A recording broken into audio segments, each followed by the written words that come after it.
मोदी जी की ईमानदारी। अगर जिस दिन मोदी जी ईमानदार हो जाएंगे ना, उस दिन समझ लेना ईमानदार खुदकुशी चल रही है। ईमानदारी से तो जीते हैं वो, अभी भी हम पे शक कर रहे हैं। अच्छा एक बात बताइए, ईमानदारी शब्द का मतलब पता है आपको? हाँ। क्योंकि ईमानदार मीडिया का नाम अखिलेश यादव ने भी ले लिया था आज तक पे। हाँ। उसको नीचे लग गई। हाँ। ईमानदार सबसे नीचे लगती है। ईवीएम का कोई सबूत है आपके पास? क्या सबूत है ईवीएम में हैकिंग हुई है? सबूत ऐसा है कि ये लोग एक्सेप्ट करने को रेडी नहीं है। सौरभ भारद्वाज ने भी तो विधानसभा में दिखा दिया था। अब क्या सबूत है?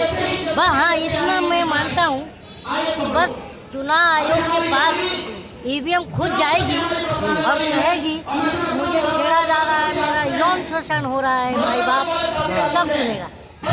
ईवीएम खुद जाएंगे, बोलेगी मुझे छेड़ा ही नहीं रहा, मेरा यौन शोषण नहीं हो रहा है, तब यकीन। और ईवीएम पे सवाल सिर्फ आज तो उठा नहीं है, आडवाणी जी और सुब्रमण्यम स्वामी जी ने उठाया था। 2009 में सुप्रीम कोर्ट चले गए थे। तो ये बताओ क्या दुनिया चले गए क्या?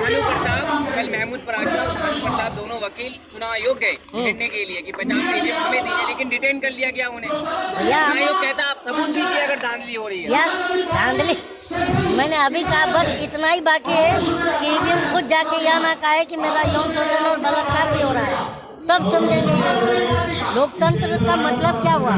जब हम जनता को यकीन नहीं है कि हमारा मत जो है हम जिसे दे रहे हैं वहाँ तक जा रहा है, ये हमें यकीन नहीं है, तो हमें बैलेट पेपर की हम डिमांड करते हैं, तो चुनाव आयोग को स्वाभाविक से लाना चाहिए।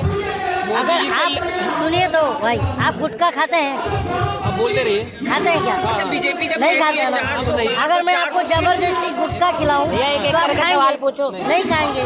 तो अगर हमको जबरदस्ती बैलेट पेपर हम मांग रहे हैं और जबरदस्ती आप ईवीएम हमें दे रहे हैं, इसका मतलब हमें जबरदस्ती गुटखा खिला रहे हैं। गुटखा नहीं खाना चाहते और गुटखे से कैंसर होता है भाई। अच्छा साहब, मोदी जी अगर कहते हैं डंके की चोट पर कि इतनी सीट मिल रही है और उतनी सीट आ जाती है, तो क्या लगता है? तो इसका मतलब साफ है, डंके की चोट पर जब क्यों नहीं बोलेंगे, जब पूरा इंस्टीट्यूशन ही जेब में लेके चल रहे हैं। बताइए कौन सी सरकार स्वतंत्र है? सब तो मोदी जी के चंगुल में है। स्वतंत्र है चुनाव आयोग या पत्रकार साहब, आप ये बात भूल क्यों जा रहे हैं? पंकज जी का है, पंकज जी का सीजेआई ने क्या कहा था कि मैं एक ऐसा चुनाव आयोग चाहता हूँ जो प्रधानमंत्री की आंखों में आंखें डालकर सवाल कर सके। तो जब एक सीजेआई का को ये कहना पड़ रहा है, तो आप कहाँ से ये सवाल लाते हैं यार? किस प्लान से? आपको ईवीएम पर विश्वास नहीं है? विश्वास तो हमें प्रधानमंत्री पर नहीं है। तो क्यों बनाया फिर, क्यों चुना?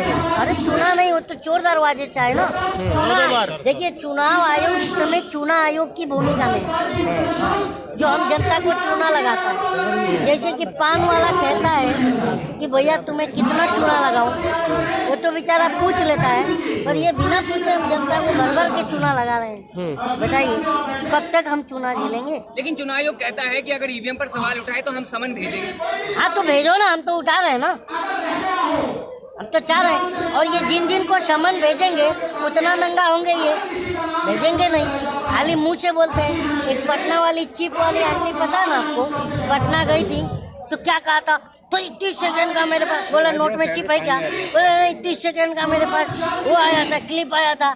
हाँ, आप मेरे से सवाल करोगे तो मैं आप पर केस कर दूँगी। इनका यही बस रोना है।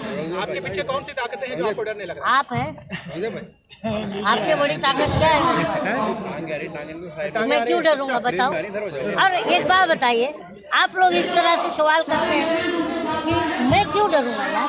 प्रधानमंत्री हम बनाते हैं ना, तो हम प्रधानमंत्री बनाते हैं, हम प्रधानमंत्री से क्यों डरेंगे? सर सामने बताइए। लेकिन जनता को ईवीएम से कोई मतलब नहीं है, मोदी जी से जनता को ईवीएम से मतलब है, इसीलिए जनता अब ईवीएम के विरोध में है। और अंधभक्तों को लगता है कि ज्यादा टाइम अंगूठा चूसने से दूध निकलेगा, पर अंधभक्तों को ये गलत फहमी है ना, ये भी दूर हो गया है। अरे भगवान नाम आ रहे हैं भैया, बावशीर इनको भी है, लेकिन बता नहीं पा रहे हैं। उठते बैठते उनको भी बावशीर है, उनको भी बावशीर है। बावशीर जिसको है ना, उठते बैठते दर्द हो रहा है, पर वो बता नहीं पा रहे हैं भैया। तलवे चाट रहे हैं, बताएंगे कैसे? आप ईवीएम का विरोध कर रहे हैं। 8 लाख नई ईवीएम मंगाने की बात करी है, चुनाव आयोग ने कहा 8 लाख नई ईवीएम मंगाई जा रही है। चुनाव ईवीएम से होगा मेरे भाई, ईवीएम से ही तो हम जनता को चूना लगा रहे हैं, तो मंगाएंगे ही।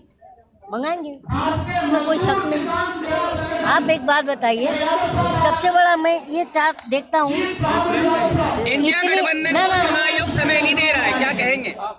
मेरी बात सुनिए, इंडिया गठबंधन को जाने दीजिए। इंडिया आयोग समय नहीं दे रहा है मिलने के लिए। चुनाव आयोग है, क्या करेगा बताओ ना?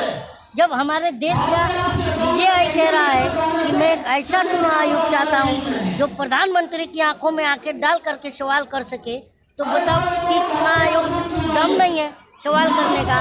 प्रधानमंत्री जिस दिन चुनाव वोटिंग होती है उस दिन 9 किलोमीटर तक हाथ हिला लेता है दांत चियार के, और चुनाव आयोग खामोश रहता है, तो उस पर हम क्या कहेंगे बताओ?